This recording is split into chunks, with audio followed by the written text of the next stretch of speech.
Hello बच्चों, welcome to my YouTube channel. मेरी फौज करेगी मौज। तो आज हम लोग स्टार्ट करेंगे लास्ट और फाइनल। कल आप लोगों का एग्ज़ाम है, तो कुछ क्वेश्चंस जो मेरे हिसाब से बहुत इंपॉर्टेंट है, तो इसको जरूर देखें ध्यान से।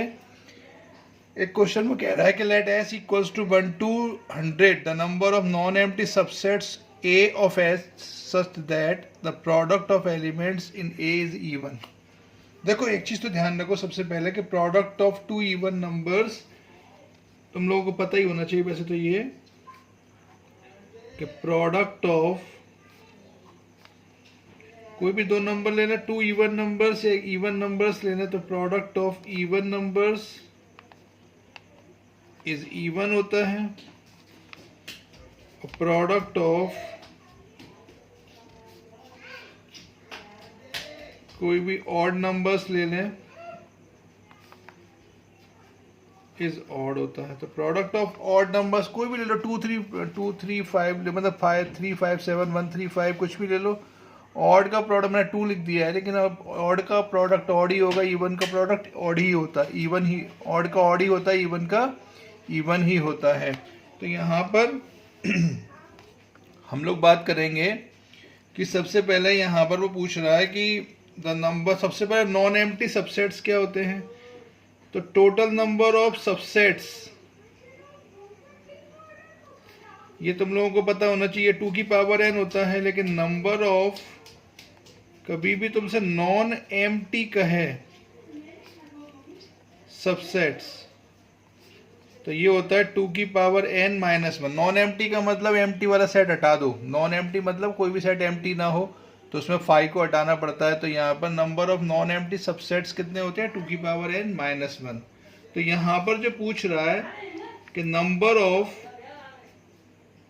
ये तो तुम लोगों के काम की चीज होगी, product of odd numbers is, product of odd is odd and the product of even is even. Suppose करो तुमने 2 लिया, 4 लिया, 6 लिया, मल्टीप्लाई करो तो 2 इंटू 4 कितना हुआ, 8, 8 6 जा 48 इवन। तो product of even is always even, product of odd is always odd. तो यहाँ पर हम लोग बात करेंगे, मुझे जो क्वेश्चन सॉल्व करना है, तो हम लोग को सॉल्व क्या करना है, हम लोगों को चाहिए number of non empty subsets A of S such that the product of elements in A is even। मैंने तुम लोगों की सहूलियत के लिए लाइन पूरी लिख दी, वैसे लिखने का कोई मतलब नहीं था इतना लंबा चौड़ा, ये तो तुम लोग फटाफट देख सकते हो। तो सबसे पहले क्या करेंगे, सबसे पहले हम लोग क्या करेंगे, जब इवन का केस है, ऑड का केस है, अब इवन ऑड छाटते तो भरेंगे नहीं। तो सबसे अच्छा तरीका क्या है कि total minus total non empty subsets निकाल लो। टोटल में से ऑड को माइनस कर दो तो क्या बचेगा, इवन बचेगा। तो subsets with product is odd. मैंने क्या किया, मुझे प्रोडक्ट इवन चाहिए, तो मैंने क्या कहा कि ये कई सारे केस, ये परमुटेशन कॉम्बिनेशन, ये मेथड बहुत काम का मेथड है। टोटल माइनस जो भी, मतलब जो रिक्वायर्ड है उसका अपोजिट माइनस करते हैं। तो टोटल माइनस, हमने क्या किया कि product of elements in A even चाहिए, तो हम लोग क्या करेंगे, टोटल नॉन एम्प्टी सबसेट्स में से, टोटल में से मैं ऑड वाले जिनका प्रोडक्ट ऑड है उनको हटा दूंगा, तो ऑब्वियस सी बात है कि इवन के केस बचेगा। ये बहुत बढ़िया क्वेश्चन है। तो ये बताओ टोटल एलिमेंट कितने हैं मेरे पास, टोटल एलिमेंट कितने हैं मेरे पास, कहाँ से जा रहा है ये सेट, S 1 से लेके 100 तक जा रहा है। तो टोटल एलिमेंट कितने हैं मेरे पास सेट में, S में 100 एलिमेंट्स हैं। तो सबसेट्स कितने बनेंगे total, 2 to the power 100 minus 1। तो ये हो गया मेरा 2 to the power 100 minus 1 minus.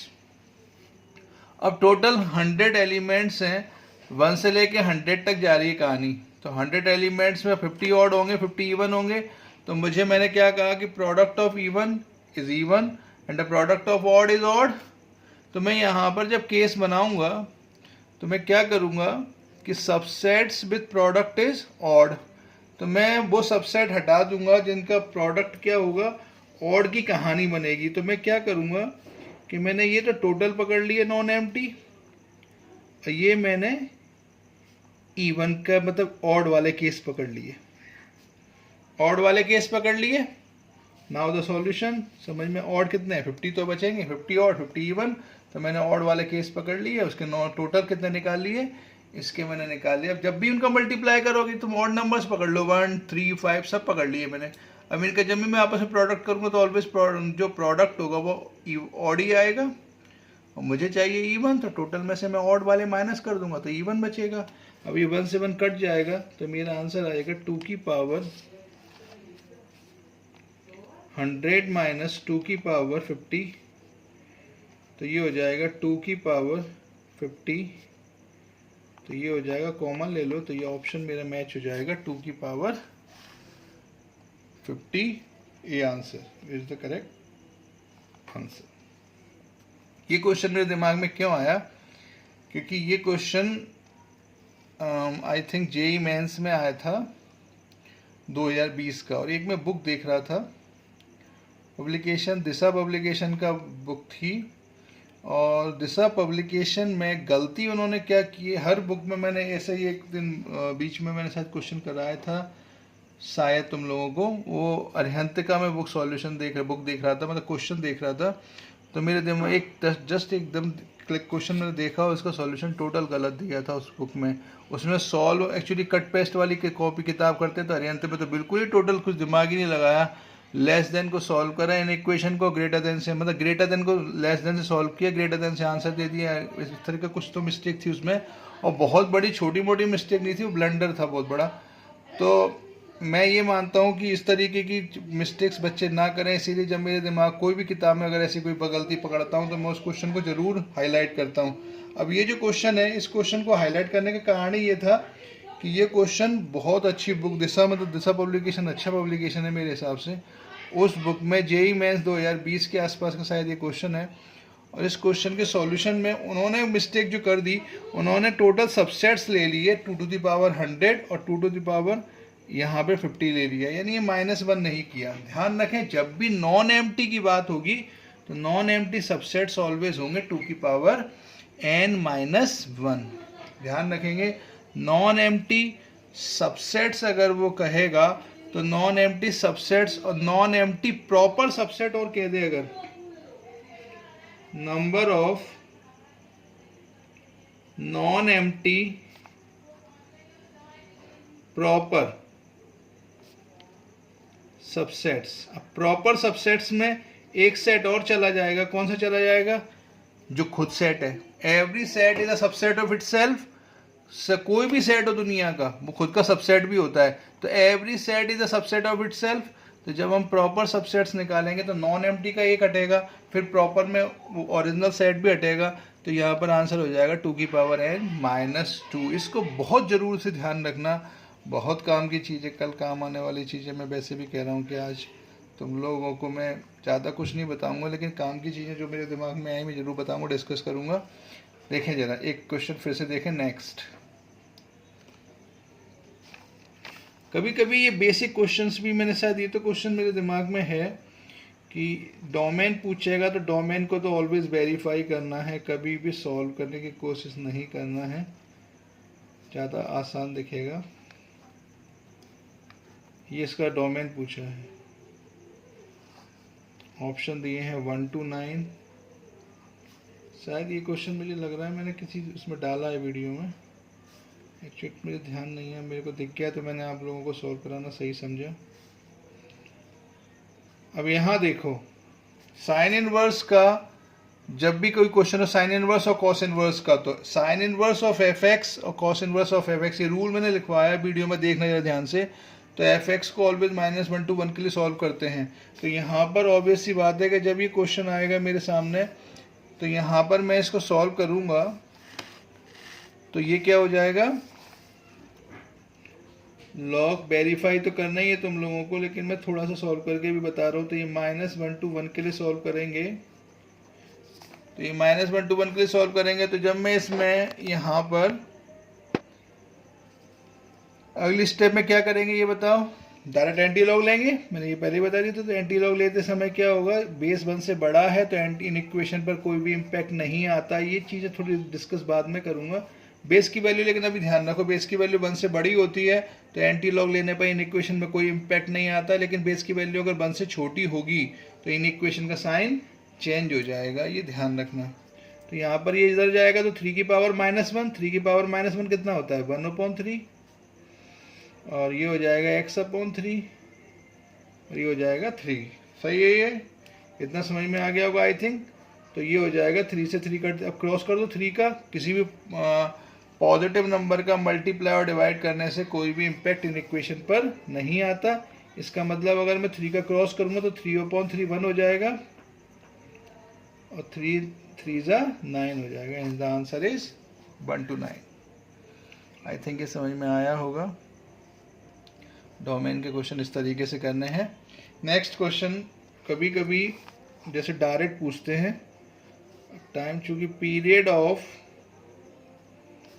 Question आया था साइन स्क्वायर थीटा, डायरेक्ट ध्यान रखो sine square theta cos square theta कभी भी पूछे पीरियड पाई होगा, टेन स्क्वायर थीटा पीरियड पाई होगा, इन सबके पीरियड पाई हो जाते हैं। तो ये इसके ऑप्शंस दिए थे पाई स्क्वायर, पाई क्यू, पाई/2। तो डायरेक्ट आंसर कितना हो जाएगा पाई। साइन स्क्वायर थीटा का पीरियड कितना हो जाएगा pi sine square mod sine theta. एक बार ध्यान रखें, मॉड साइन थीटा कहें या साइन स्क्वायर थीटा कहें, पीरियड ऑलवेज पाई होगा। कॉस स्क्वायर थीटा का भी पीरियड पाई होता है, मॉड कॉस थीटा का पीरियड भी पाई होता है। ध्यान रखेंगे इतना, ये बहुत काम की चीज़ें कल के लिए, कोई बड़ी बात नहीं करी। ये क्वेश्चन आ जाओ तुम लोग कहोगे सर तो आपने तो आज ही बताया था, और ये धड़ाधड़ क्वेश्चन आ जाए, समझ गए। चलो नेक्स्ट क्वेश्चन बात करें जरा। Which one is not periodic, बहुत बढ़िया क्वेश्चन है ये, इस तरीके की ध्यान रखेंगे। Which one is not periodic, period समझते, पीरियोडिक फंक्शन कौन से होते हैं जो फंक्शन एक पर्टिकुलर टाइम के बाद अपने आप को रिपीट करते हैं। साइन का नेचर होता है कि वो अपने आप को पर्टिकुलर टाइम 2π इंटरवल के बाद रिपीट करता है। कॉस का नेचर होता है वो 2π इंटरवल के बाद अपने आप को रिपीट करता है। तो जब फंक्शन अपने आप को पर्टिकुलर टाइम के बाद रिपीट करता है तो उसे उसका इंटरवल बोलते हैं। तो ध्यान रखेंगे, लीस्ट इनबो फ्रैक्शनल पार्ट ऑफ एक्स, ये पर्टिकुलर बहुत इंपॉर्टेंट चीज़ है। ये एक पीरियोडिक फंक्शन होता है और इसका पीरियड होता है 1। ध्यान रखेंगे, फ्रैक्शनल पार्ट ऑफ एक्स जो मैंने समझाया था, फ्रैक्शनल पार्ट ऑफ एक्स ये पीरियोडिक फंक्शन होता है और इसका पीरियड कितना होता है 1 होता है। ये ध्यान रखेंगे, बहुत काम की चीज़ है तुम लोगों के लिए कल के लिए। ये तो तुम लोग सबसे ज़्यादा कल फर्स्ट पेपर में फंसाते हैं, तो सिर्फ इसी चीज़ में फंसाते हैं। इस बार का अगर जेईई मेंस का पेपर देखा जाए तो मुझे ज़्यादातर लगता है कि बहुत सारे क्वेश्चंस बहुत एनसीईआरटी बेस्ड थोड़े देखने को मिले थे। तो 2026 में तो मुझे लगता है कल का पेपर भी बहुत ज़्यादा ऐसा ऊट पटांग नहीं आने वाला। मैक्सिमम 50 से 60 क्वेश्चन जो कर लेगा वो आराम से सेलेक्ट होता है। इसमें मैथ्स में तो इतना रहता है, और मैथ्स में सिलेक्शन होगा, क्वालिफाई करोगे तभी जीएटी चेक होता है, ये तुम लोगों को पता होना चाहिए। तो यहाँ पर नेक्स्ट क्वेश्चन है sine 3x plus sine square x cos root x cos square x, और तीसरा दिया हुआ है cos 4x plus ten square x, last दिया हुआ है cos 2x plus sine x. मैं जरा थोड़ी सी बात करूंगा पीरियड पर। Which one is not periodic, पहली बात तो ध्यान रखें पीरियड डिफाइन कब नहीं होगा। पीरियड डिफाइन जब भी नहीं होगा जब x की पावर कहीं भी x कहीं भी फंसा होगा, मतलब x में ज़्यादातर क्वेश्चन रहेंगे वो नॉन पीरियोडिक। तो पीरियड में x कहीं भी अगर फंसा होगा, जैसे कि अंडर रूट दिया हुआ है, तो यहाँ पर हमें अगर ये पूरा under root of cos x होता तो कोई इम्पैक्ट नहीं आता। लेकिन यहाँ पर प्रॉब्लम क्या हुई है कि यहाँ पर x फंस गया। तो सिर्फ जब x फंसेगा तो इस तरीके के क्वेश्चन में तुम लोगों को ध्यान रखना है कि x कहीं भी फंसा हुआ नहीं होना चाहिए। तो इस केस में यहाँ पर इसका पीरियड डिफाइन नहीं हो पाएगा। तो इस केस में यहाँ ये फंक्शन नॉन पीरियोडिक हो जाएगा, बिकॉज यहाँ पर x कैसा है, अंडर रूट में आ गया, यानी x की पावर फ्रैक्शनल हो जाएगी। तो इस केस में यहाँ पर इसका पीरियड डिफाइन नहीं हो पाएगा। तो x पूरी तरह से फ्री होना चाहिए, x पर फोकस करेंगे हम सिर्फ, x पूरी तरह से फ्री होना चाहिए। तो देखो यहाँ पर भी फ्री है, तो जैसे मैंने कहा कि आंसर तो नॉन पीरियोडिक है, तो नॉन पीरियोडिक में क्या हो जाएगा, ये x यहाँ पर फंस गया, क्योंकि यहाँ तो सही था, इसका पीरियड कितना होता पाई, लेकिन यहाँ पे चूंकि ये पीरियड में ये फंस गया, इसीलिए नॉन पीरियोडिक हो गया। लेकिन अगर मैं एक ही बात करूँ तो इसका पीरियड कैसे निकालते हैं, साइन मॉड में साइन एक्स जब दिया होता है तो इसका ओरिजिनल पीरियड होता है पाई। मैंने अभी कहा था मॉड साइन एक्स का पीरियड पाई होता है, पाई। लेकिन यहाँ पर 3 साइन एक्स लिखा होता, 3 साइन 3x, तो कोई फर्क नहीं, 3 का कोई इम्पैक्ट नहीं होता। लेकिन यहाँ पर चूंकि x के संग कुछ बैठ गया, तो x के साथ जो कुछ भी होता है उसका इम्पैक्ट जरूर आता है पूरे क्वेश्चन पर, ये ध्यान रखेंगे। तो यहाँ पर x के साथ कौन बैठा है, 3, तो इसका इम्पैक्ट पूरे क्वेश्चन पर जरूर आएगा। तो यहाँ पर हम x का जो कोफिशिएंट है उससे डिवाइड करते हैं, तो ये हो जाएगा पाई/3। तो ये मॉड साइन 3x का जो पीरियड होगा वो होगा पाई/3। मतलब क्या हुआ, पहले तो ओरिजिनल पीरियड निकालो, इस पूरे को साइन एक्स मानो, इसका ओरिजिनल पीरियड निकालो, कितना हुआ पाई।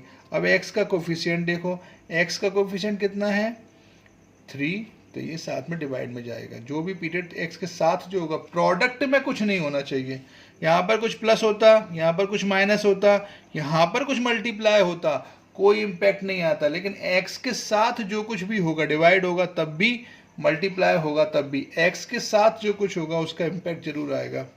साइन स्क्वायर x का पीरियड पाई होता है।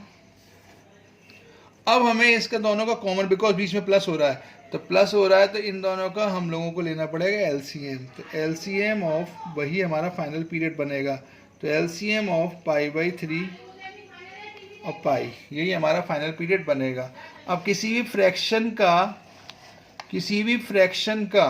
पीरियड कैसे निकालते हैं, तो पीरियड निकालने के लिए किसी भी फ्रैक्शन जब भी दिया हो, देखो पाई/3 फ्रैक्शन है, पाई फ्रैक्शन मतलब पाई तो नंबर है सिंपल, लेकिन यहाँ पर पाई/3 फ्रैक्शन में है, पाई/1 मान लेंगे इसको भी।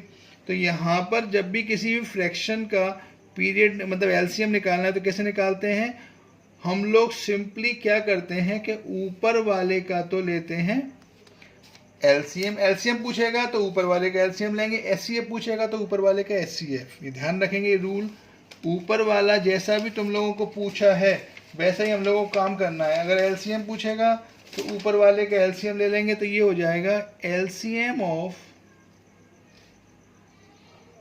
पाई,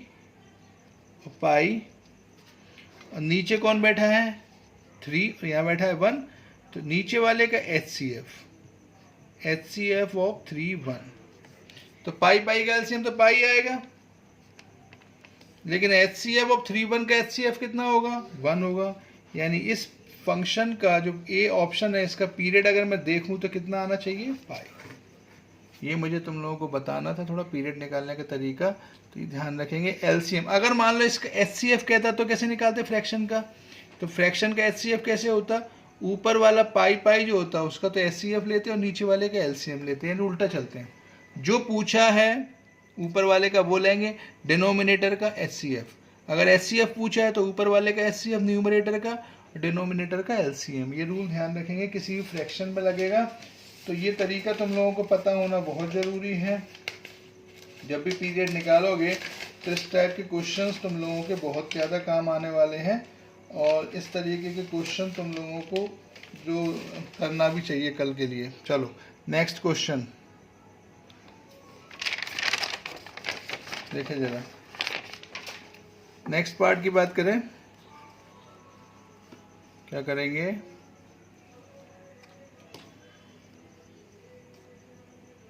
एक क्वेश्चन कह रहा है वो, हाउ मैनी नंबर्स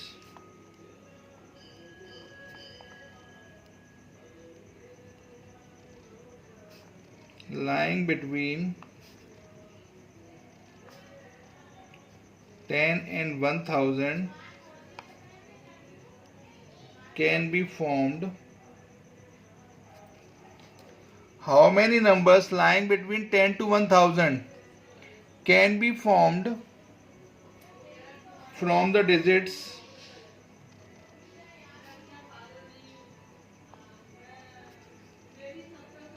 1 2 3 4 5 6 7 8 9। रिपीटेशन यहाँ पे कह रहा है वो अलाउड। अब इस क्वेश्चन में अच्छी चीज क्या है? इस क्वेश्चन में अच्छी चीज है कि यहाँ पे जीरो नहीं दिया हुआ है। ये बहुत अच्छी चीज है हमारे लिए, तो पॉजिटिव है। कम से कम जीरो होना हमारे दिक्कत वाला काम होता है। तो रिपीटेशन इज नॉट अलाउड, तो क्या करेंगे? सबसे रिपीटेशन अलाउड दिया हुआ है तो हम लोगों को, लेकिन जीरो नहीं दिया, ये हमारे लिए अच्छा है क्योंकि हम लोग काफ़ी मेहनत करने से बच जाएंगे। तो हम लोग सबसे पहले क्या करेंगे? 10 to इन बिटवीन है तो ऑब्वियस सी बात है मुझे 11 to 999 जाना है। तो समझ रहे होगे बात है, 2 डिजिट और 3 डिजिट के नंबर्स देखने हैं। तो सबसे पहले मैं देखूंगा 2 डिजिट नंबर। 2 डिजिट नंबर्स कितने बनेंगे? यहाँ पर 2 बॉक्स बना लो। अच्छा बताओ 2 डिजिट नंबर कितने बनेंगे? मेरे पास टोटल कितने लेटर्स, मतलब कितने डिजिट्स है मेरे पास? तो टोटल मेरे पास है 3 और 3 6 और 3 9, टोटल मेरे पास 9 है। तो मैं यहाँ पे कहीं भी से भी फिल कर दूँ, क्यों? रिपीटेशन अलाउड है तो कोई डर तो है नहीं मुझे, और जीरो है नहीं तो मुझे डर नहीं है यहाँ पर। तो पहला प्लेस किससे फिल होगा? 9 डिजिट्स में से कोई भी डिजिट यहाँ पे बैठ सकता है। एंड काम खत्म नहीं हुआ है। सेकंड प्लेस कितने डिजिट से फिल होगा? 9 से, तो टोटल हो जाएंगे 81। ये परमुटेशन कॉम्बिनेशन बहुत सरल आता है। मैं फिर से कह रहा हूँ, परमुटेशन बिल्कुल मत छोड़ना, बहुत सरल आता है। स्कोरिंग पार्ट होता है और इस तरीके के क्वेश्चन देख बहुत मिलेंगे तुम लोगों को। अच्छा आप बात करें 3 डिजिट का कितना होंगे? 3 डिजिट नंबर कितने बनेंगे? तो अब 3 बॉक्स बना लो। फिर से मेरे पास क्या बनेगा? पहले प्लेस के लिए 9, दूसरे प्लेस के लिए फिर से 9, तीसरे प्लेस के लिए फिर से 9, कितना हो गया? 729। तो टोटल कितना हो गया? 729 प्लस 81 मीन्स 810। आई थिंक ये समझ में आया होगा। बहुत बढ़िया क्वेश्चन, इस कैटेगरी का क्वेश्चन है। How many numbers lying in between कह रहा है, ये ध्यान रखना जरूर, ये चीज़ ध्यान रखना कल बिल्कुल अच्छे से कि बिटवीन कह रहा है या फ्रॉम कह रहा है। 10 to 1000। चलो नेक्स्ट क्वेश्चन। एक वो क्वेश्चन मुझसे कह रहा है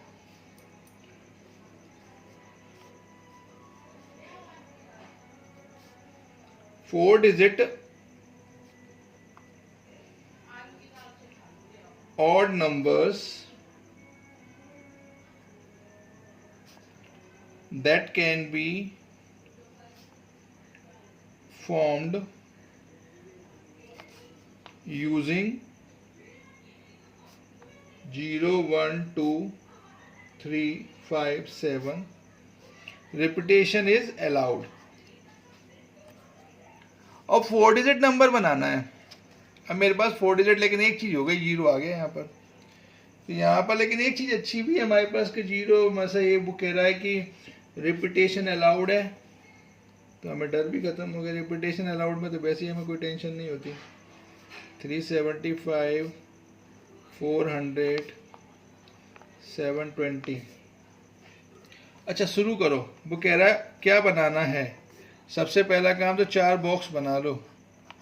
अपने आप उसने बता दिया 4 डिजिट नंबर है। यहाँ तो बताया नहीं था, ऊपर वाले क्वेश्चन में बताया था क्या? सिर्फ ये कह रहा 10 to 1000। तो इसमें तो हमें सोचना पड़ेगा कि 11 to 999 मतलब 2 डिजिट के भी नंबर बनेंगे और 3 डिजिट के भी नंबर बनेंगे। लेकिन यहाँ तो अपने आप चिल्ला रहा है कि 4 डिजिट नंबर्स हैं तो सिर्फ 4 बॉक्स बना लो। अब क्या करेंगे सबसे पहले? लेकिन एक चीज़ है, 4 डिजिट ऑड नंबर्स बनाने हैं यहाँ पर। तो एक चीज़ तो कंफर्म हो गई कि यूनिट प्लेस जो होगा इसकी हमें जगह सोचनी पड़ेगी। तो यहाँ पर तो कंफर्म मेरे पास क्या हो सकता है?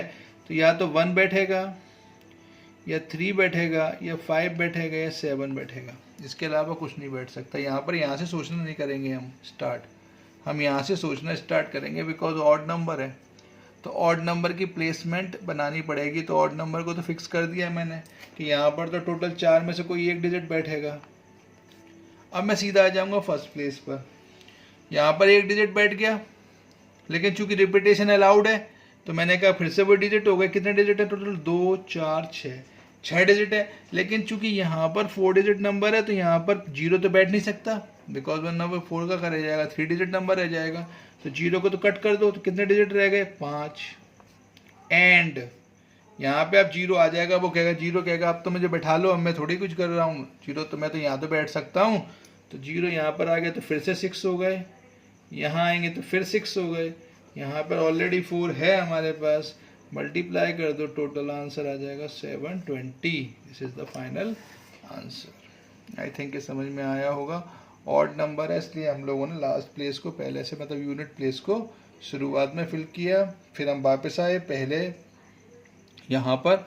अब मैंने इस प्लेस को देखा तो यहाँ पर मैंने देखा 0 तो कभी यहाँ पे बैठ ही नहीं सकता, बिकॉज 4 डिजिट नंबर है, वरना 3 डिजिट का ही रह जाएगा, इसलिए 0 को कट किया तो टोटल मेरे पास 5 डिजिट रह गए। 5 में से कोई एक यहाँ बैठेगा, लेकिन यहाँ पर आए तो वापस से फिर से 6 हो गए, बिकॉज 0 यहाँ तो बैठ सकता है, यहाँ भी 0 बैठ सकता है, तो इसलिए 6 हो गए, तो टोटल हो गया 720। आई थिंक ये बात समझ में आई होगी। नेक्स्ट पार्ट करते हैं। क्या करना है देखो, कभी भी किसी भी तरीके का कोई क्वेश्चन आता है अगर एग्ज़ाम में, तो करने में तुम लोगों को अप्रोच इसी तरीके से लगाना है जो मैं समझा रहा हूँ तरीका, बिकॉज क्वेश्चन एग्ज़ाम में तुम लोगों को देखने को बहुत मिलेंगे। एक क्वेश्चन बहुत बढ़िया क्वेश्चन जो मेरे को दिखा था, इस टाइप का एक पैसेज भी मैंने एनडीए में देखा था, लेकिन ये थोड़ा सा अलग क्वेश्चन है। If SN denotes the sum of SN denotes the sum of n terms of an AP, then वो पूछ रहा है SN plus 3 minus 3 times SN plus 2 plus 3 times SN plus 1 minus SN, इसकी वैल्यू पूछ रहा है।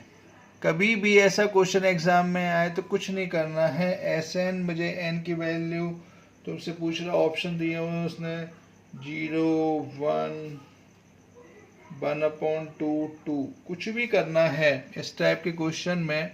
तुम लोगों को एक चीज़ तो ध्यान रखनी है कि यहाँ पर sum of n plus 3 minus 3 times of S N plus 2 plus 3 times of S N plus 1 minus S N दिया हुआ है। कुछ मत करो, सीधे सीधे कभी भी एपी कहते तो टर्म्स अपने मन से माना करो। एपी में टर्म्स माने तो 1 2 3 4 5 6 ऐसे मान सकते हैं। एपी की सबसे बेस्ट टर्म यही होती है। कभी भी मैं बात करूँ जीपी में मानना है तो तुम लोग 2 4 8 मानना, 2 4 8 16 इस तरीके से कभी भी। और अगर चलो इसको मैं लिख देता हूँ, जीपी मानना हो तो 2 4 8 16 ऐसे मानना। एचपी में मानना है तो सबसे बेस्ट होती है 1/2 1/3 1/4, इस तरीके से टर्म मानना सबसे अच्छा होता है। तो ये टर्म्स तुम लोग ध्यान रखोगे, ये तुम लोगों को काफ़ी हेल्पफुल रहेगा। कल अपने मन से टर्म्स को एज्यूम किया जाता है, तो वो कह रहा है कि एपी में टर्म्स हैं तो मैं क्या करूं, चूंकि क्वेश्चन एन में है तो ढेर कर दो एन की वैल्यू 1 लेके। ये तो बार बार तरीका मैं समझा रहा हूँ कि एन की वैल्यू 1 ले लो, तो एन की वैल्यू 1 ले लेंगे तो यहाँ पर ये हो जाएगा, क्वेश्चन अब चेंज हो जाएगा, S4 minus 3 times of S3 plus 3 times of S2 minus S1। N की जगह पे मैंने 1 रख दिया, बोला सही है। चलो अब मैंने टर्म्स तो वही मानी है 1 2 3 4 5 6, तो बताओ 4 टर्म्स, तो 4 टर्म्स का सम 1 2 3 4, टोटल का सम कितना हो गया, मैंने कहा 10 हो गया। S3 3 टर्म्स का सम कितना हुआ, तो मैंने कहा 6 हो गया। 2 टर्म्स का सम 3 हो गया, और 1 टर्म तो है ही 1। Therefore the final answer is 10 minus 18 plus 9 minus 1, तो ये हो गया 10 19 19 minus 19 मतलब 0। This is the final answer. तो इस टाइप के क्वेश्चन को सॉल्व करने की सबसे अच्छी अप्रोच यही है, और इस तरीके से तुम वैसे भी इस टाइप के क्वेश्चन कभी भी कोई है तो एन की वैल्यू 1 लेके या मैक्सिमम 2 लेना पड़ सकता है कभी कभी, और ढेर कर सकते हो इस टाइप के क्वेश्चन। कभी भी कुछ और मत सोचना, सीधे सीधे ये वैल्यूज लेना और ढेर कर देना। तुम लोगों के लिए एक क्वेश्चन जो मैंने कहा था कि तुम लोग ज़्यादातर वेरीफाई करोगे, डोमेन फाइंड करना है